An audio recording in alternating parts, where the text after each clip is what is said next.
Praise the Lord. கர்த்தருடைய பிள்ளைகளே, இந்த காலை வேளையிலே நான் உங்களை சந்திப்பதிலே மற்றற்ற மகிழ்ச்சி அடைகிறேன்.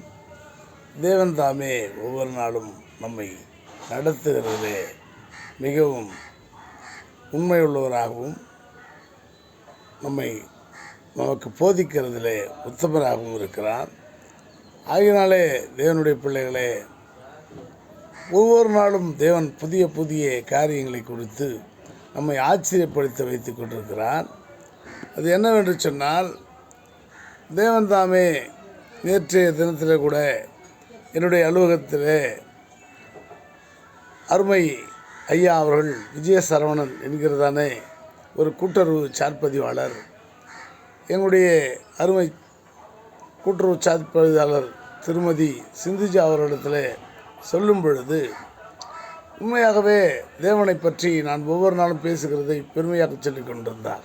பரவாயில்லை, ஒவ்வொரு நாளும் பிரசங்கிக்கிறார், ஒவ்வொரு நாளும் அருமையாக போதிக்கிறார்.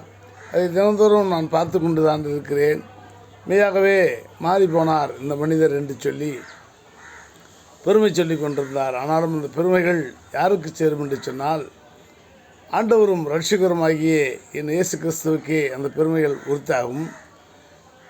இன்னும் ஒருபடி மேலே போய், உண்மையாகவே நான் சிந்திக்கவும் இல்லை, நான் யோசிக்கவும் இல்லை. 10 வருடத்துக்கு முன்பதாக அருமையான ஜேக்கப் செல்லத்தம்பி என்கிறதானே எங்களுக்கு தெரிந்த ஒரு ஐயா ரிட்டையர்மெண்ட் ஆகி போனார். 10-12 வருடங்களுக்கு முன்பதாக அவர் ரிட்டையர்மெண்ட் ஆகி போனார். எப்போதாகிலும் தொலைபேசியிலே எப்படி இருக்கிறீங்க என்று ஒரு வார்த்தை கேட்பார். அந்த ஐயா, நான் அவரிடத்தில் எதையுமே கேட்டதில்லை. திடீரென்று ராத்திரியிலே வாட்ஸ்அப்பிலே ஒரு செய்தி வந்திருந்தது. யார் செய்தி அனுப்பியிருக்கிறார்கள் என்று சொல்லி நான் அதை எடுத்து பார்க்கும் பொழுது, அந்த அருமை ஐயா தேவனுக்காக கூகுள் பேவிலே 3000 அனுப்பியிருப்பதை ஸ்டில் எடுத்து வாட்ஸ்அப்பில் போட்டிருந்தார். கர்த்தர் தாமே அந்த ஜேக்கப் செல்லத்தம்பி ஐயா அவருடைய துணைவியார் அம்மையார் அவர்கள் ஒரு ஆசிரியர், 2 பெண்கள், அவர்களையும் அவர் திருமணம் செய்து கொடுத்து விட்டார். உண்மையாகவே அந்த பெண்களையும் அந்த அம்மையாரையும் அவரையும் தேவன் பூரணமாய் ஆசீர்வதிக்கும்படியாக இந்த நேரத்தில் நான் தேவனை வேண்டிக் கொள்கிறேன். திடீரென்று அவர் அனுப்பியிருந்தார். நான் கேட்கவும் இல்லை, அவரிடத்தில் பேசவும் இல்லை. ஆனால் பாருங்கள், கர்த்தருடைய அதிசயத்தை பாருங்கள். சபை கட்ட வேண்டும் என்று நான் கேட்டுக்கொண்டிருக்கிறேன். அநேகர் அனுப்புகிறேன் என்று தான் சொல்லிக் கொண்டிருக்கிறார்கள். ஆனாலும் அனுப்புவார்கள் என்று நான் விசுவாசிக்கிறேன். ஆனால் திடீரென்று அந்த ஐயா அவர்கள் எனக்கு அனுப்பியிருந்ததை நான் உண்மையாகவே என் மனம் பூரிப்புக்குள்ளானது. அதனாலே தேவனுடைய பிள்ளைகளே, ஒரு சில வார்த்தைகளை நாம் பார்ப்போம். மத்தேயுவின் புஸ்தகம் 13ஆம் அதிகாரம் 26ஆம் வசனம். பயிரானது வளர்ந்து கதிர்விட்ட போது களைகளும் காணப்பட்டது. அல்லேலூயா. ஒரு இடத்துல ஒரு எஜமான் பயிர் வைக்கிறாருங்க. அந்த பயிர்கள் வளர்ந்து கதிர்விட்ட போது அதில் அநேக களைகளும் காணப்பட்டது. களைகள் என்றால் புல்லுகள். அந்த புல்லுகளும் அந்த பயிரோடு கூட காணப்பட்டது. வீட்டு எஜமானாகிய வேலைக்காரர் அவரிடத்தில் வந்து, வீட்டு எஜமானாகிய வேலைக்காரர் அந்த எஜமானத்தில் வந்து, ஆண்டவனே, நீர் உமது நிலத்தில் நல்ல விதைகளை வைத்தீர்கள் அல்லவா? பின்னை அதில் களைகள் எப்படி உண்டானது என்றார்கள். அல்லேலூயா. அவர்கள் கேட்டாங்க, அந்த வேலைக்காரர்கள், எஜமானரே, நீங்கள் பயிர் செய்யும் பொழுது நல்ல விதைகளைத்தானே நட்டீர்கள்.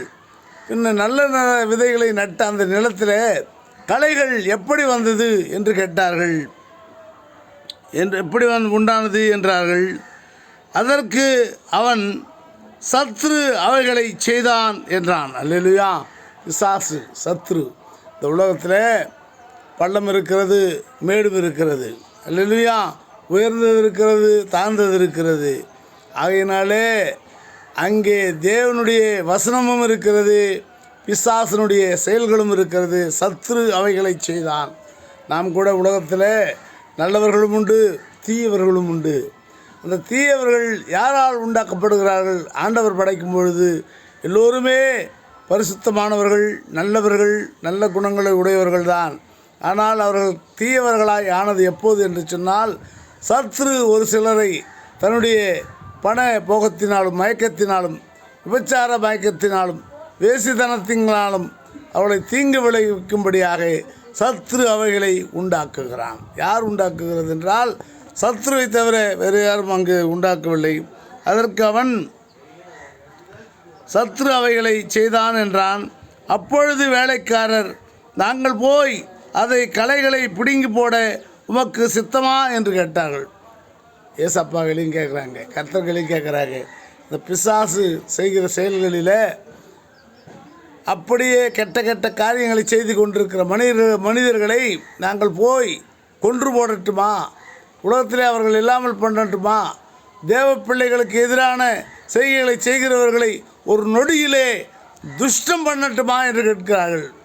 அதற்கு ஆண்டவர் சொல்லுகிறார், வீட்டு எஜமான் சொல்லுகிறான், அதற்கு அவன், வேண்டாம், களைகளை பிடுங்கும்போது நீங்கள் கோதுமையும் கூட வேரோடு பிடுங்காதபடிக்கு இரண்டையும் அது மட்டும் வைத்து, அறுப்பு மட்டும் வைத்து விடுங்கள். அல்லேலூயா.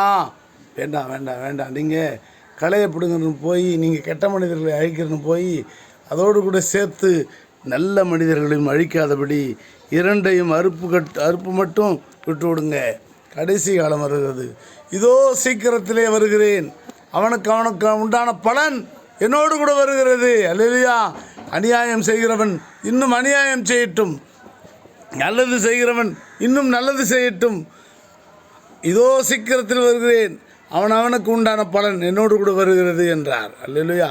அவனுக்கு ஒரு பலன் வச்சிருக்கிறேன், அது என்னோடு கூட வருகிறது, அதை நான் கொடுத்து முடிப்பேன் என்று சொல்லி அருமையான ஆண்டவராகிய இயேசு கிறிஸ்து இதன் மூலமாக சொல்லுகிறார். அதனால தான் நல்லவனும் கெட்டவனும் உயிரோடு இன்னமும் இருக்கிறான். இன்னும் சொல்லப்போனால் கெட்டவன் இன்னும் கூட அதிகமாக உயிரோடு இருப்பான்.